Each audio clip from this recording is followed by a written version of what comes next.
Welcome to the Genealogy Gems podcast, providing quick and innovative ways to make the absolute most out of your research time and creative ideas for sharing and displaying your family history. I'm your host, Louise Cooke.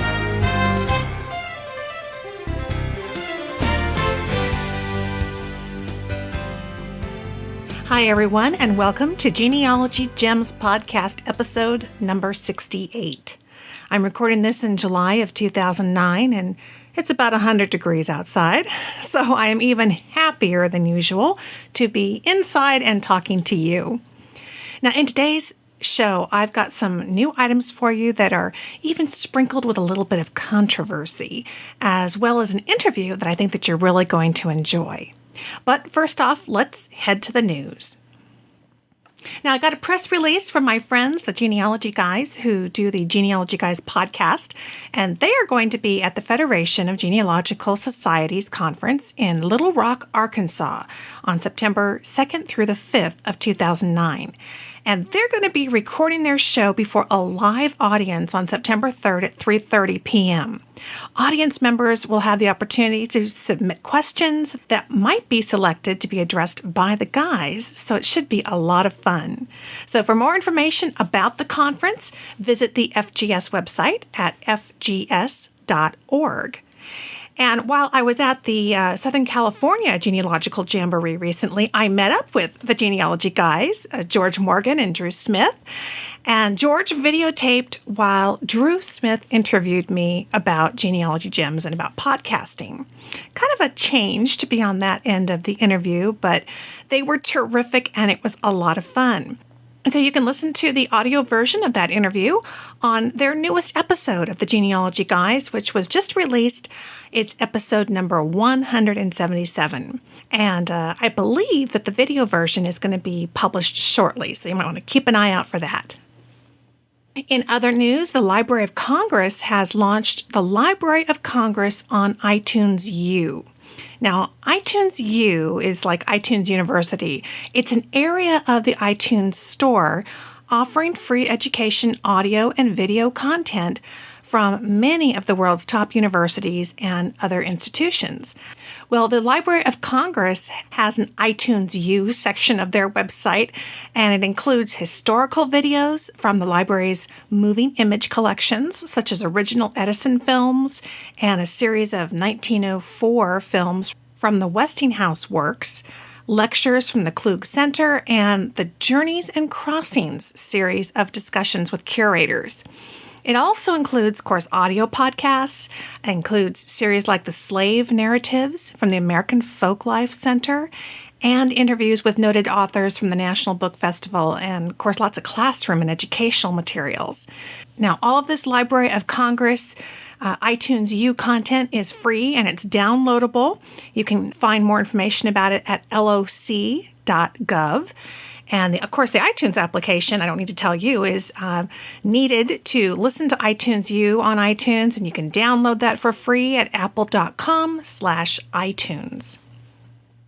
Now, this next item may not be a big deal to those of you who don't socialize online about genealogy, but for those of you who do enjoy social media like Facebook and Twitter and the new GenealogyWise website, this will likely be of interest. And I have to warn you, I'm going to have some personal opinion mixed in here as well, so it's more of an editorial comment, if you will. Well, GenealogyWise is a new social networking website for genealogists, and it was just set up by FamilyLink.com, which is the parent company of World Vital Records. Now, it's been a little bit of a rocky start for them right in the beginning here, but before we get into that, let's cover a little bit of the background first. Now, there are hundreds of genealogists on Facebook.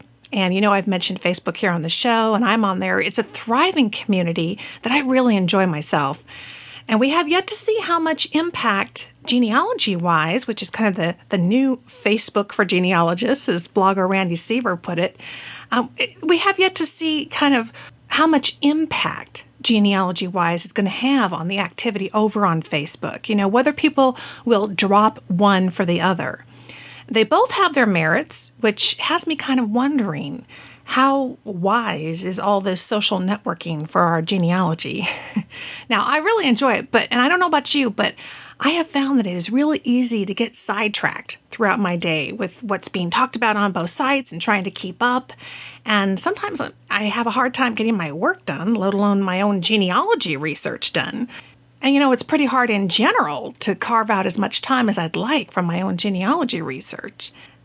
And, who's to say that Ancestry won't come up with its own social network for genealogists next week, or some other company? I mean, my gosh, where will we all go then? But the real advantage I see on Facebook is that Facebook is all-inclusive. I have genealogy and I have non-genealogy friends and family alike on Facebook. And I really don't see my non-genealogist folks joining GenealogyWise.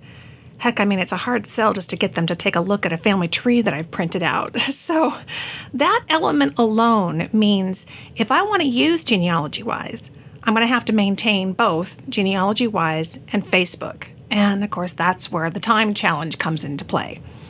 But enough of my challenges. GenealogyWise has certainly had some challenges of their own in these first few weeks of their launch. The first thing I noticed was an email that was sent out to all of the members of GenealogyWise on July 10th. I think they'd only been up for about a week or so.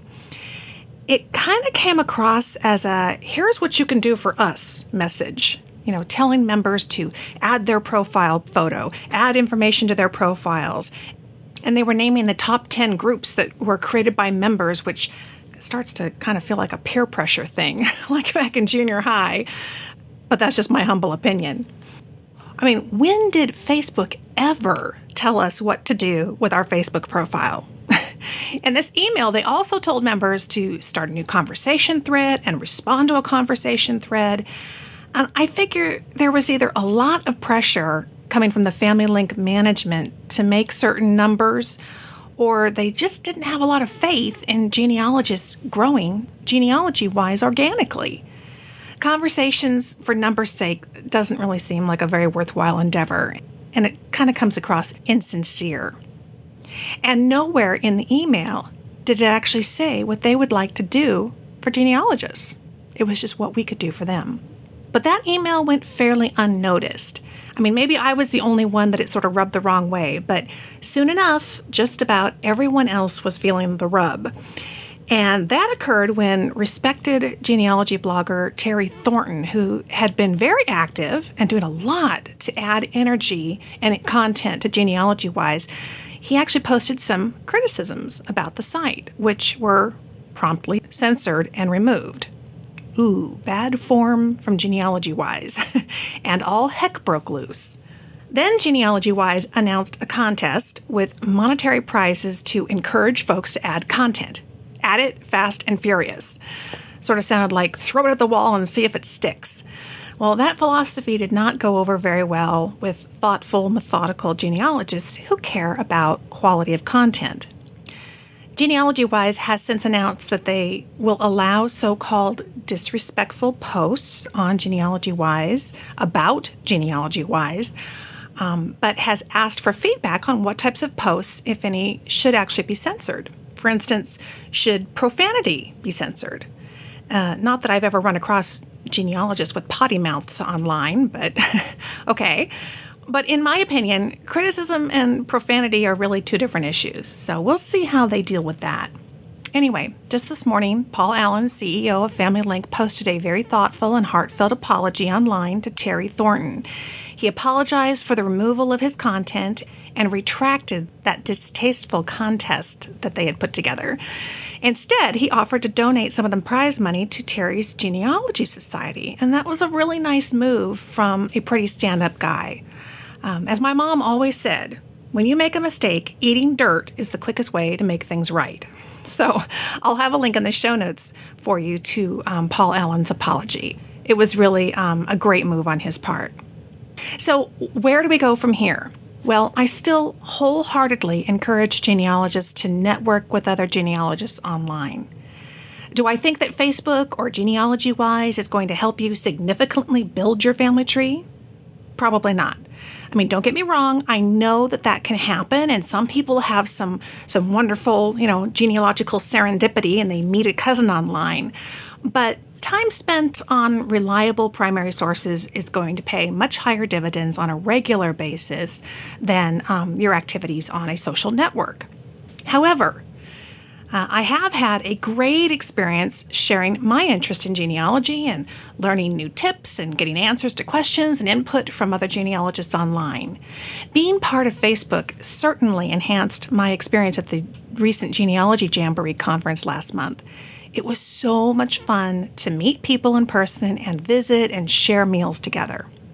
So that kind of brings you up to speed on what's going on in social networking for genealogists.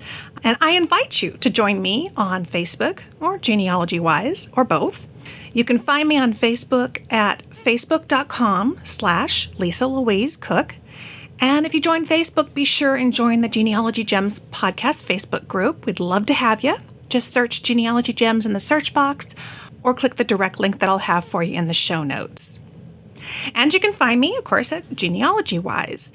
And that's at genealogywise.com/profile/Lisa Louise Cooke. And there's also a Genealogy Gems podcast group over there as well. It's at genealogywise.com/group/Genealogy Gems podcast. So if you enjoy the synergy of sharing your interests with other genealogists, then I hope to see you out there. And I wish the best of success to GenealogyWise and hope that they can work out the kinks, and we'll keep an eye on it and report back in future episodes. But wait, I have one more item here on Family Link, and that's in regards to a website called Paper of Record. Now, you know how you hear about announcements from the different genealogy records companies, and they say, we're launching all these new websites, and this is the only place where you can find these gazillion records. Well, don't you sometimes wonder about all that?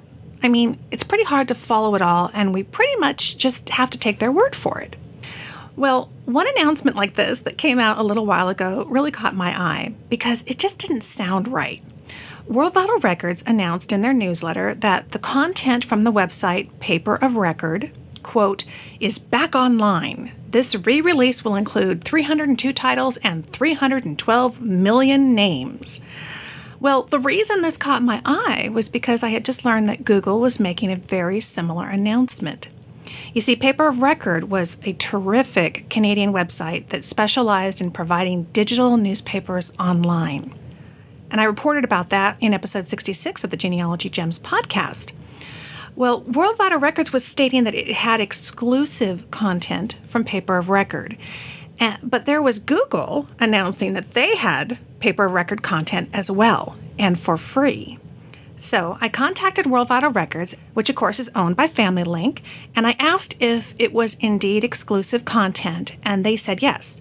So I replied and letting them know that Google was announcing that content as well. I then got an email back from Family Link's Director of Content and Partner Relations apologizing for the confusion. He writes, I have contacted Paper of Record for clarification. World Vital Records is now the exclusive distributor of Paper of Record content with the exception of what small portion is on Google. I believe Google's PR is a little dated. They had been pursuing putting up all of the Paper of Record content, but they only made it through approximately 25%, which is still available there. World Vital Records will soon host 100% of Paper of Record content. Well, Google News Archives users seem to have noticed the difference in content as well. And Google News Archive, which I recently published a video on, is Google's delivery system for the Paper of Record content, all those great newspapers. And users have been posting on the Google message board that the content was incomplete.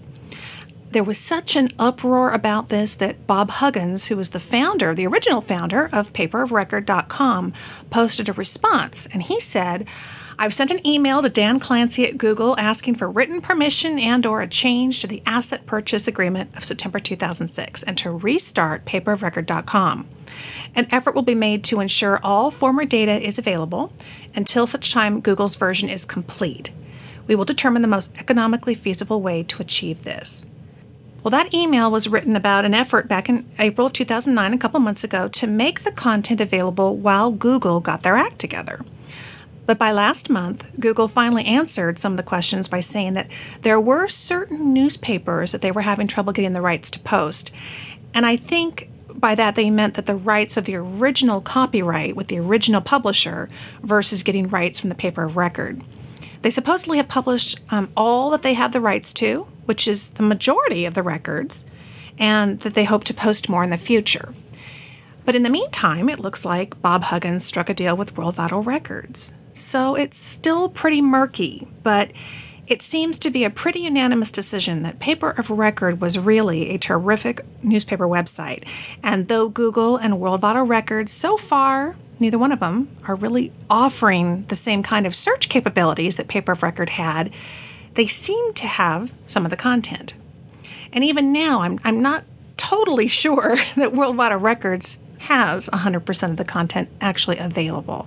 So my recommendation is to check with the Google News Archive first, which is free, and then check to see if World Vital Records has the newspaper that you're looking for.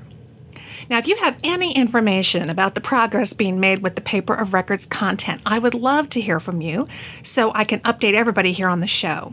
Just email me at genealogygemspodcast@gmail.com or call the voicemail line 925-272-4021 to leave a message that I can play here on the show. Profile America, Monday, July 20th. For those of a certain age, it may seem impossible that today marks the 40th anniversary of the first landing of humans on the surface of the moon. Much of the world watched on this date in 1969 when Apollo 11 astronauts Buzz Aldrin and Neil Armstrong maneuvered the lunar lander to a safe landing, while Command Module pilot Michael Collins continued orbiting the moon. Shortly afterward, Armstrong made the first human footprint in the dust of the moon. The flight was a technical triumph and fulfilled President Kennedy's challenge of 1961 to put a man on the moon by the end of the decade. This year, NASA's budget for continued manned flights of the Space Shuttle is near $3 billion. You can find these and more facts about America from the U.S. Census Bureau online at census.gov. If you'd like to trace the roots of space travel, or just get a little nostalgic, visit NASA's website and visit the Apollo 40th anniversary pages, which feature restored videos from the Apollo 11 moonwalk, real-time replay of mission audio from July 16th through the 24th, newly released Apollo 11 spacecraft audio, and an interactive map showing anniversary events around the country. To get all that, you can visit nasa.gov/mission pages, and I think that there is an underline between mission and pages. It's hard to see. /Apollo/40th. But of course, I'll have that link for you in the show notes. And also in the show notes for this episode, you can watch the launch as you would have seen it back on July 16th, 1969 at 9:26 a.m. Eastern Daylight Time, T-minus 5 minutes, 59 seconds, and counting. Just gives me goosebumps even now. Hi there, this is Lisa Cooke of Family History Genealogy Made Easy. Have you ever wondered who your ancestors were? Finding your family history has never been easier or more rewarding. Get the tools that will deliver success along with inspiring stories of family discovery on my weekly show, Family History Genealogy Made Easy, on personallifemedia.com.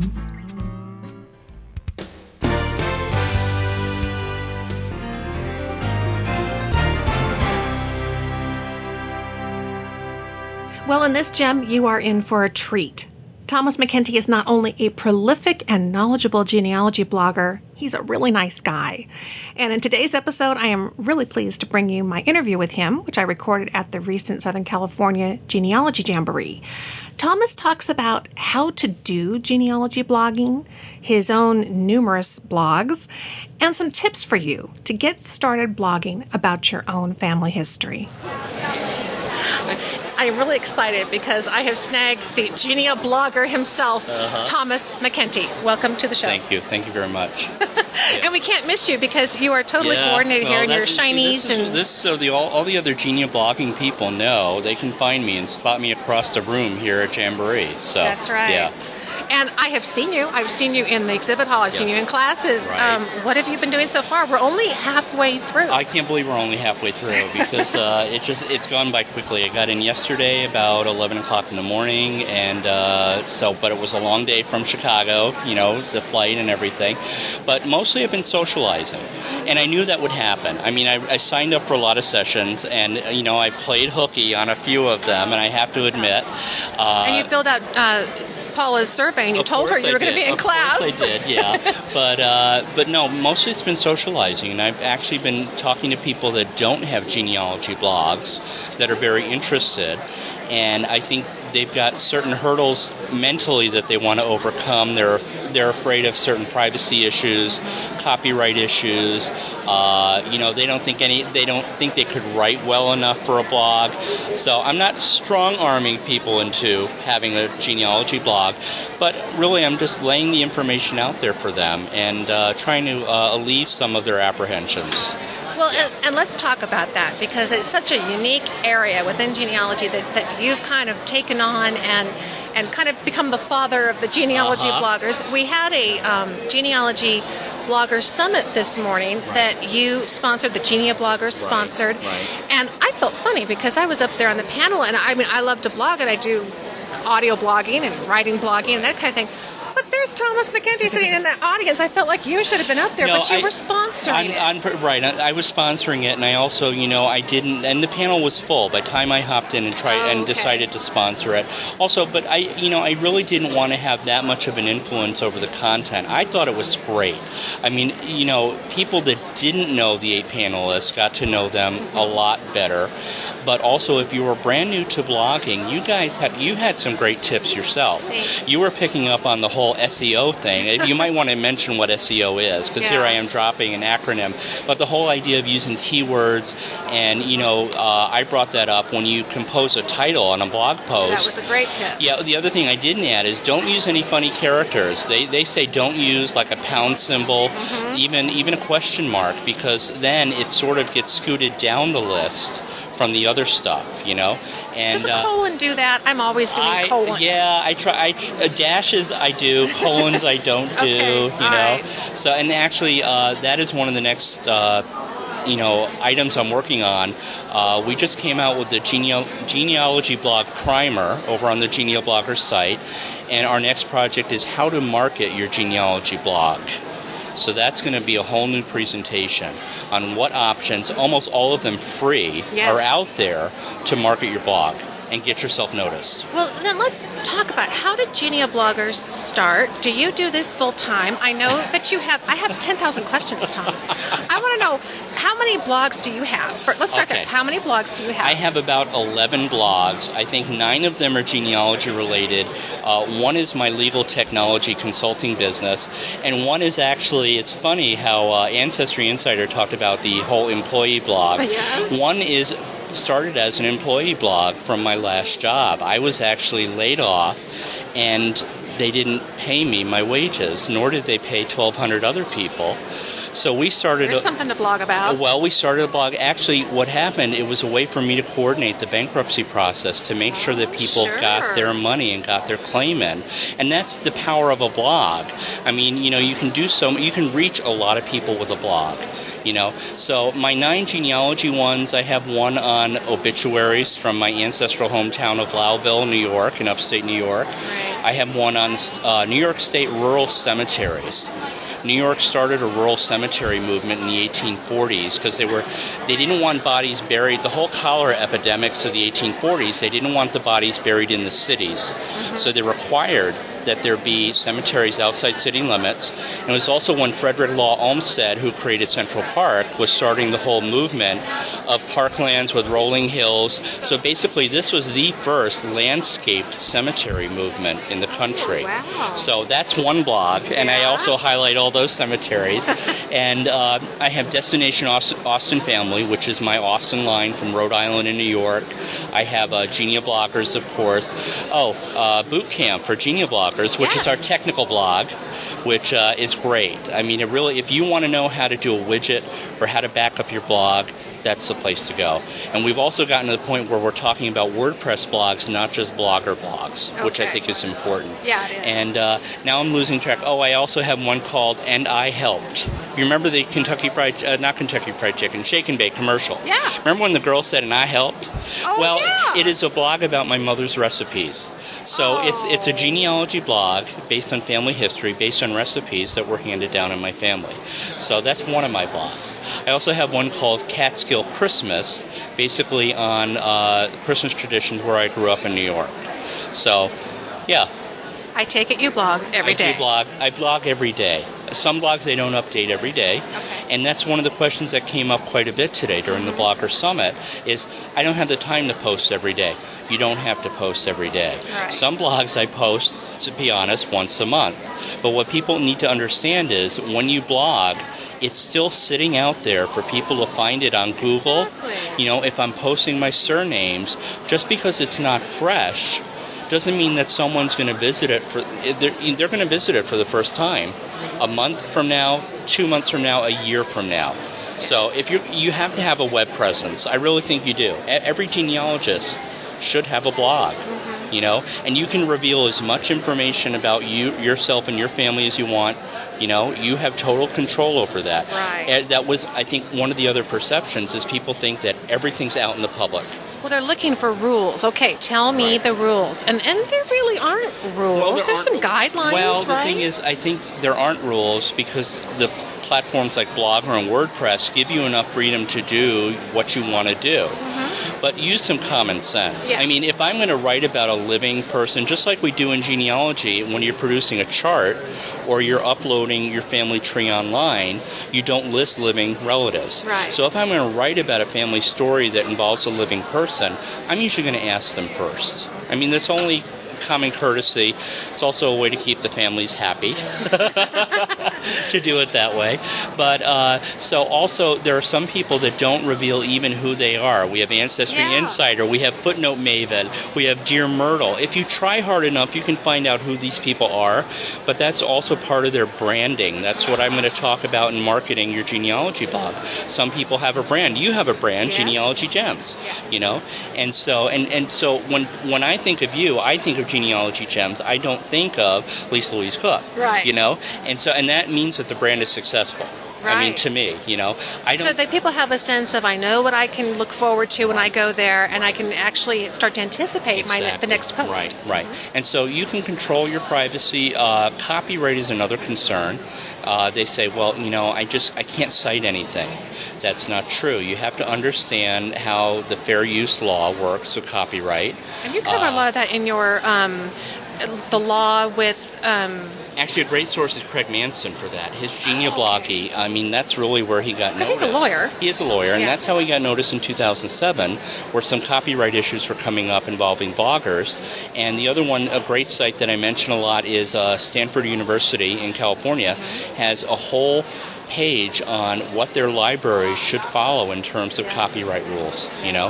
So as a rule, I don't publish anything after 1923. I give it about 75 years, and so obituaries on my obituary blog is, you know, 75 years out. So but when in doubt, you know, go and look at our resources if you have a copyright question, you know. So yeah, but the other rules are also, you know, be yourself. I have to say that. And also know that you're going to become a better writer. If you think that have you become a better writer since you've been I have. In fact, my mother, who reads my blog, I don't know who else does, but my mother reads my blog, and I sent her one that I did right after the banquet last night where I was talking about Cooke and the merging of technology and the desire for connectedness. Right. And she wrote me and she says, when did you learn how to write like that? And I think she says you're just using you're using better words. More better words. You're using better words, more descriptive words. And I thought, and I went back and I read it to see, and I thought, you know what, I guess it has evolved. And it's because I don't want to ramble. I want to say it well. Right. I also think the reason you become a better writer is you read more blogs. Yeah, that's true. You're exposed to different writing styles.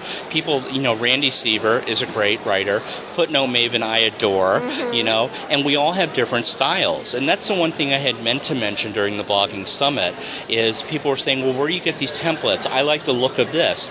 Well, basically, email that person and say, how'd you do this? Where'd you get the template? Is it free? Because flattery is great. I mean, bloggers think that's great. When you say, I enjoyed your post, I enjoy your blog, I like the way this looks. I even actually go through, whenever I spot a website that just catches my eye or I love the colors, I bookmark it under my favorites. Right. Favorite websites, designs, favorite writers, because sometimes you just need a fresh inspiration. Right. A lot of those, like GenealogyBloggers.com, is based on a free WordPress template, and if you go down to the lower right corner, you will get a link to the website where I got the template from. Oh, great. So if you really see a template you like, you can find it that way. So the possibilities are endless, and also I think that's part of the problem why people don't get started with blogs, is they don't know where to start. It can be a little overwhelming. Sometimes there's freedom when there's not a lot of choices. When you're narrowed down, some people feel, in fact, it doesn't make sense, but there's a lot more freedom that way. But, that's what GenealogyBloggers.com is there for. It's a free website. It's a free source. It does take up a lot of my time, but it really comes from the heart, and I enjoy it. But it's there to help people get started. So where does your passion come for this? And how long have you known that this was a passion of yours and that you wanted everyone to blog? Well, I've been in the IT and the technical field for 25 years now. I started out working for the Department of Agriculture in Washington, D.C., and someone threw one of the first IBM PCs on my desk in the 1980s and said, here, learn it and train everyone else in the department. So it's what we call an accidental trainer. Yes. And so I wound up training people that were close to retirement age. They were thinking of early retirement because they were so afraid of using a computer. So my specialty is working more with people that are in their 50s and 60s or retired and getting over that technophobia. So that's what I specialize in. And I've always been into genealogy for about 15 years, since my mother handed me a printed copy of the family genealogy from 1916. So a few years ago, I decided that to sort of blend both genealogy and technology together. And that's where the blogging comes from, So I think anyone can get started with a minimal amount of technical knowledge. But also, we've had some people like, we have an 87-year-old blogger. I don't know if you know Ernie's Journeys. The blog. I'm not familiar with from Colorado. He's 87. He used to be a radio cowboy in the 30s. He was called the Sunflower Wrangler. Oh, wow. And he and his daughter, Becky Jameson, both blog. Oh, yeah, Becky, Yeah. no. Well, this is Becky's father. So Becky does Grace and Glory, and Ernie does Ernie's Journeys. And it's amazing the following that this 87-year-old man has, because he's basically putting down his memories of his radio cowboy days. Oh, So it goes to show you that it can be any age you can get started, any technology level, and the Genealogybloggers are a supportive community. That's what they're there for. So what I think is so fun is that at this conference, we're going to have a chance to get together. We're doing a Facebook get together. Right. You've been kind of helping orchestrate that, and then you put together this dinner tonight for I think we have Genealogybloggers. 35 Genealogybloggers or their guests, so we have a total of 35 people tonight. I don't know dinner. which I've been looking forward to more, doing the jamboree or doing the... Because, you see these people and you feel like you get to know each other, but there's nothing like and you just get a big hug. They walk up to the table and it's a big hug. Exactly. It's not a handshake. Right. I think what's going to happen tonight, we are going to have a group photo probably towards the end of dinner, and we also, someone has suggested maybe during each course get up and change seats. So you have a better chance to talk to other people. Yes. So we may actually do that. We have our own room, and so basically it's going to be nice and quiet, and we can sort of let loose as much as we want and laugh and joke around. But really, it's been a great opportunity. Some of these people I have known for 2 years online, virtually. Yeah. But I've never gotten a chance to meet in person. So it's been great. And exceeded your expectations? Met and exceeded, and people, you think you know them from their blog. Right. They're always a little bit different. Yeah. They are. There's always just a little something that's different. Yeah, so. Well, it's true, and if anything, we look younger in our pictures, I think is what it is. I know that. It depends on what picture you put up, so yeah. Thomas, thank you so much for joining us here on the show. We're going to have links to all of his blogs in the show notes. Great. And I will see you at dinner tonight. Yes. Thank you so much. Thanks. It was a lot of fun visiting with Thomas at the Jamboree. And if you'd like to visit some of Thomas's blogs, I'll have the complete list for you in the show notes. And I also have a video version of this interview available as well. Just head to the Genealogy Gems TV channel at YouTube at youtube.com/user/genealogygems. You know, I love bringing these genealogical gems to you that help boost your research and build a strong family tree. And it's important to me to always have free podcasts available so that everyone can participate. If you enjoy these free shows and you would like to help me cover the costs of bringing them to you each week, there's a really easy way to do that won't cost you a thing. By coming to my website at genealogygems.tv whenever you need to do some shopping online and accessing your favorite stores and websites through the links that you find on my site, you financially support the show. The price you pay is exactly the same, but Genealogy Gems receives a small percentage for referring you. It's just that simple. Amazon is one of my all-time favorite places to shop online. They have just about everything and at incredibly competitive prices. So next time you're looking for books, DVDs, software, electronics, apparel, pretty much anything at all, head to genealogygems.tv and click the Amazon ad that you find on the homepage or throughout the website. And these free podcasts will benefit by any shopping that you do. And you will get the same super low prices. Everybody wins. So if you enjoyed the Genealogy Gems podcast and the Family History Genealogy Made Easy podcast, let your mouse do the shopping through the ads and links on the Genealogy Gems website, and together we'll keep new episodes coming for a long time to come.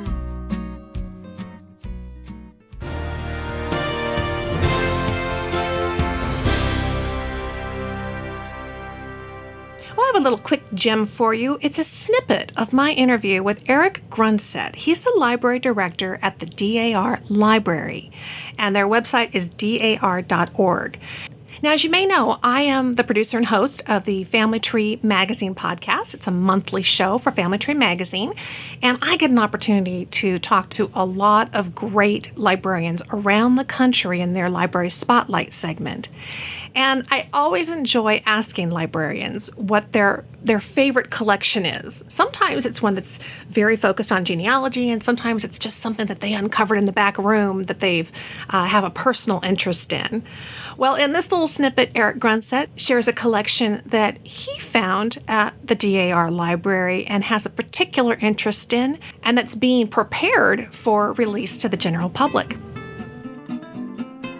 And finally, I love to ask librarians, do you have a favorite collection there at the library that especially gets your interest? There's so many unique things here, new things that pop up all the time. I'll give you one little example of something that has always struck me as extremely interesting, and it's something that we're planning to publish in the near future.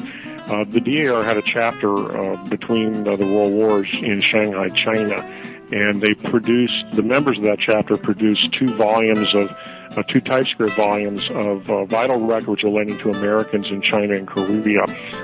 That's probably the most unusual kind of thing that we have in our collection. We've scanned it, and we're in the process of editing it for publication. So that's an example of the unusual kinds of things that we have here. And when I first discovered this about 25 years ago, I made sure that the book resided in my office so it didn't vanish. There are many, many other similar kinds of things like that are unique to our holdings that were collected by members of the DAR. And I guess in that respect, that's kind of my favorite aspect of it, is that we have so many unusual or things that have very limited quantity copies of them, and that are just not available in very many other institutions. I think that's one of the strengths of our collection, as well as one of my favorite things about it. Well, I think that's a great point to end on. You never know what to expect when you head to the DAR Library, but it's definitely worth the visit because there are so many unique and special collections there. Well, if you'd like to hear the rest of my interview with Eric Grunset of the Daughters of the American Revolution Library, tune in to the July episode of the Family Tree Magazine podcast. You can find it in iTunes, or you can find it online at familytreemagazine.com/podcast. I love this episode. I also got a chance to interview the founder of deadfred.com, Joe Bott. He's a great guy, has some great stories about the bringing together of photographs and genealogists, as well as my conversation with Maureen Taylor on reverse genealogy. It's a great, fresh approach to breaking down some of those brick walls in your research. So that's the Family Tree Magazine podcast this July of 2009. And also in July, more specifically Wednesday, July 29th, I'm going to be teaching an online seminar for Family Tree Magazine. This is really cool. I've been wanting to do this for quite some time, and they have asked me to come in and do a webinar on finding your family in old newspapers. I love the topic. And what's really neat about this is, I know many of you say, gosh, I wish I could make it out to one of the conferences, but it's not in my area. Well, when you've got a webinar, you don't have to have it in your area. We can do this class together live from different sides of the country. It's wonderful. All you need is a computer and an internet connection, and you can dial right in and participate in the conversation, see me working with the slides, as well as actually working right online live while I'm doing it, so that you can really see the tips and the tricks in action. And that is the beauty of webinars. It's a 1-hour webinar, again, Wednesday, July 29th, and it's going to be at 7 p.m. Eastern, 4 p.m. Pacific. The cost is $29.99, and you can register at the Family Tree Magazine website. Just go to familytreemagazine.com, and you'll see some blue tabs across the top. The first one says webinars. Just click on that. You'll find all the information, and you can register right online.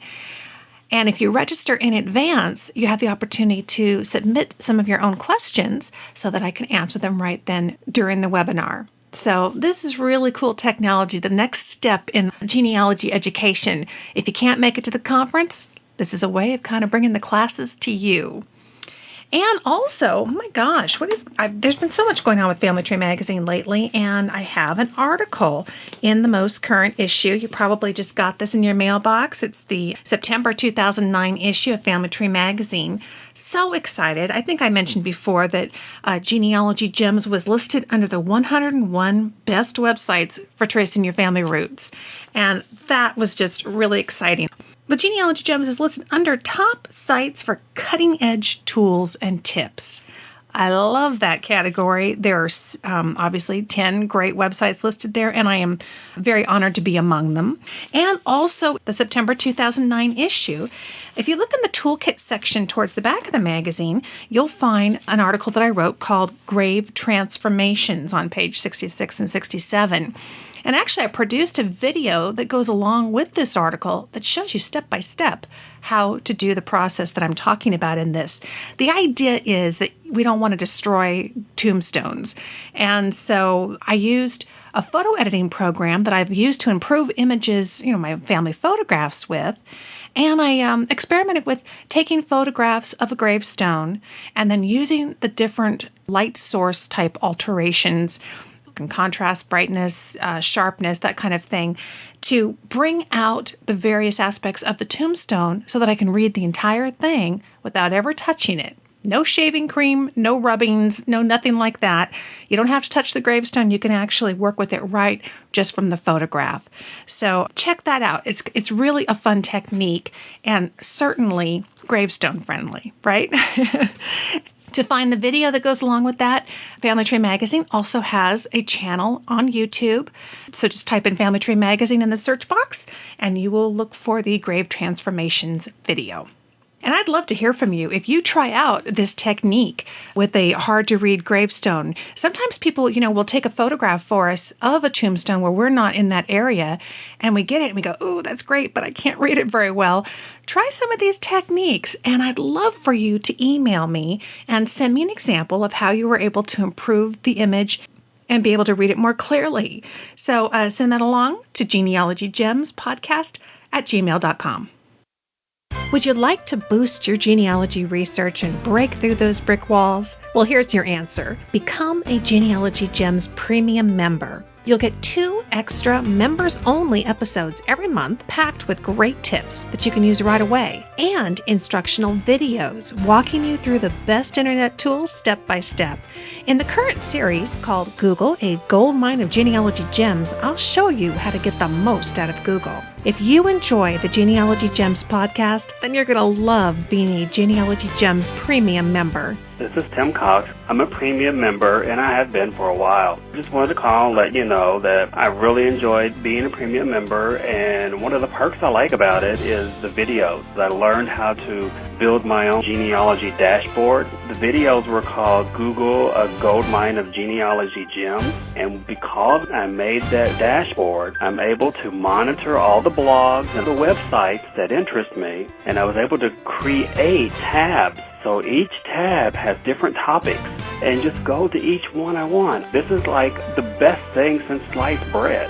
So Lisa, thank you for what you're doing, and I really do enjoy your podcast. To become a premium member, go to my website at genealogygems.tv and click the Join Today button. And by entering the special coupon code SAVE20, that's SAVE20, you'll get 20% off the annual membership. Genealogy Gems Premium Membership. It's where you belong. Well, that's it for this episode number 68. My thanks to Thomas MacEntee for joining me and giving us some great insight into genealogy blogging. And a quick note, I want to thank all of you listeners who are helping to support the podcast by using the Amazon links on my website to do your online shopping. You are the reason that this podcast happens, and I really, really appreciate that so much. And I had some great news recently. My book, Genealogy Gems, Ultimate Research Strategies, was tagged by the publisher, Lulu.com, to be included on Amazon for sale. So if you head over to Amazon through my website and do some shopping, it's just going to be that much easier to pick up a copy of the book.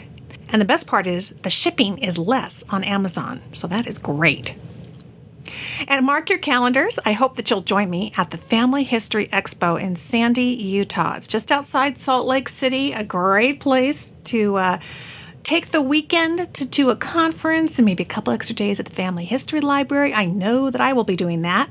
That's August 28th and 29th of 2009. I'll be there teaching 3 classes, as well as videotaping lots of interviews for Family History Expo's TV channel. And not only that, but I will be in the exhibit hall with my Genealogy Gems booth. And I am very excited because I have a brand new product that I'm going to debut at the expo. So if you find yourself anywhere in the area, I sure hope that you will make your way to Sandy, Utah to join in on all the wonderful classes and exhibits they put together at the Family History Expos. And when you're there, be sure and stop by the Genealogy Gems booth in the exhibit hall and say hi. And in the meantime, keep in touch by emailing me at genealogygemspodcast@gmail.com. And thanks so much for listening, friend. I'll talk to you soon.